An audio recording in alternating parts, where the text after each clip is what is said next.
అంధకారంలో అయిపోయి గాడిన పడిపోయి అప్పుల పాలైపోతే ఇవాళ కూడా ఆ అప్పులు తీర్చుకుంటూ మీరు చేసిన తప్పులను కూడా మేము సరిదిద్దుకుంటూ ప్రభుత్వాన్ని మేము ముందు నడిపిస్తున్నాం. ప్రజలకు జవాబుదారీతనంగా ఉన్నాం.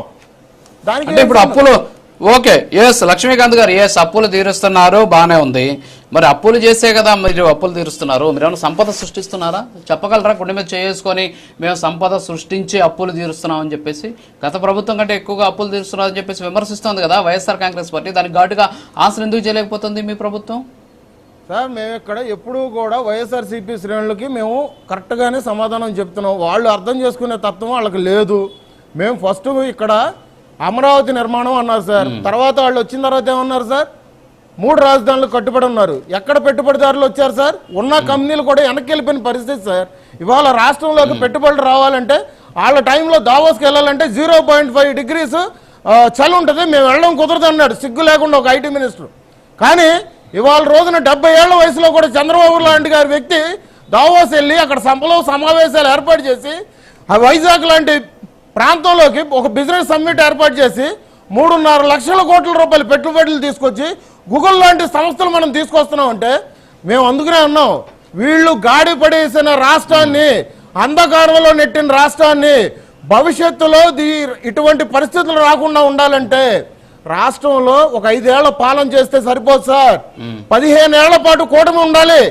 దాన్ని కూడా వీళ్ళు ఎంత వ్యంగ్యంగా చూస్తారో తెలుసా సార్?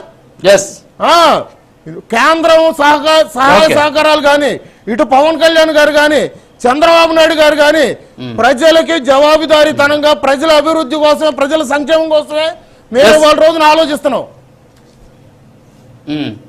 అంతేగాని ఓకే వెంకటేశ్వర రెడ్డి గారు ఏమన్నా లక్ష్మీకాంత్ గారికి ఏమైనా ఆన్సర్ చేస్తారా? ఒక్క నిమిషం సార్, లక్ష్మీకాంత్ గారికి ఏమైనా ఆన్సర్ చేస్తారా? మరి వాళ్ళేమో చలి కూడా లెక్క చేయకుండా చంద్రబాబు నాయుడు గారు దావోస్కి వెళ్ళాడు, పెట్టుబడులు తీసుకొచ్చాడు, సో మీరు చేసిన అప్పులన్నింటినీ కూడా భరిస్తూ అప్పులు తీరుస్తూ ముందుకెళ్తున్నారు అని చెప్తున్న పరిస్థితి. ఏమంటారు? ఆయనంత ఆవేశంతో, ఆయనంత అహంకారంతో, ఆయన గద్దింపులు, ఆయన బెదిరింపులు మేము చేయలేం. గాని మేము అడిగే ప్రశ్నలు అయ్యా చిన్నగా 4 ప్రశ్నలు అడుగుతాం. కూల్ గా సూటిగా సమాధానం చెప్పండి. అరవకండి, అరిసి నోరు పారేసుకోకండి, ఏది పడితే అది అనకండి దయచేసి. క్లియర్ గా మాట్లాడుతున్నాం. పాదయాత్ర వెంకటేశ్వర రెడ్డి గారు ఒక మాట గుర్తించాలి. మేము ఇక్కడ అహంకారంతోనూ కొవ్వెక్కో మేము రప్పా అని చెప్పేసో నరుకుతామనో ఏం పీకుతామనో మేము మాట్లాడుతాం. మీరు చేసిన మా ఆవేదన అట్లా ఉంది సార్. రాష్ట్ర ప్రజలకి, మా రాష్ట్ర ప్రజలుగా ఒక సామాన్యుడిగా నా ఆవేదన అట్లా ఉంది. అంతే అహంకారం అంటారు, అహంకారం అని మాట్లాడతారండి మీరు మాట్లాడేది. సార్ బెదిరించకండి సార్. బెదిరించండి సార్. మా ఆవేదన చెప్తాను, బెదిరింపంటారు మీరు. ఎందుకు మేము అడిగే ప్రశ్నలకు ఎందుకు అరుస్తారు, బెదిరిస్తారు ఎందుకు? మీరు అడిగే ప్రశ్నలో మీకు సమాధానం చెప్పాలి. మీరు 11 పడిపోయినా కానీ మళ్ళీ మీకు సమాధానం చెప్పాలి తప్పదు. వెంకటేశ్వర రెడ్డి గారు మీరేదో ప్రశ్నిస్తారు, విధి విధానాలు లేని సమాధానం చెప్పాలి. చెప్పండి. లక్ష్మీకాంత్ గారు ఒక్క నిమిషం ప్లీజ్, అలాంటి మాట్లాడదు ప్లీజ్.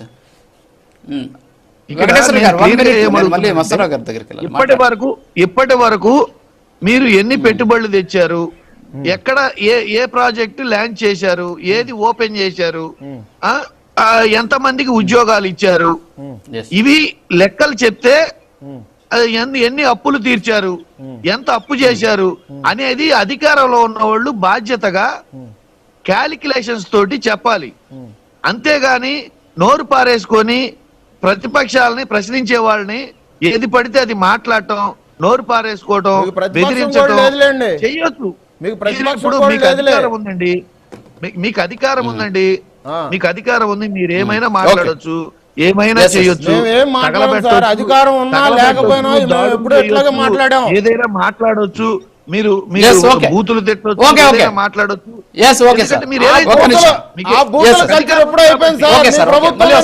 బూతుల కల్చరు ఇక్కడ టైం వేస్ట్ అవుతుంది please. Yes yes time waste అవుతుంది ప్లీజ్ ఆగండి ఇద్దరు ఆగండి ఇక్కడ clear గా వ్యవసాయం మీద మాట్లాడాలి, ఇక్కడ ఎవరు కూర్చొని మాట్లాడొద్దు. సార్, ఒక్క నిమిషం. వెంకటేశ్వర రెడ్డి గారు మళ్ళీ వస్తాను. మీకు నేను టైం ఇవ్వలేదు, మీకు టైం కాదు కనీసం డిబేట్ కాదు సార్ మీ టైంకి ఇవ్వలేదు కాదు వెంకటేశ్వర రెడ్డి గారు మీకు టైం కాదు, నేను ఆయన మాట్లాడిన దానికి మీకు ఏమన్నా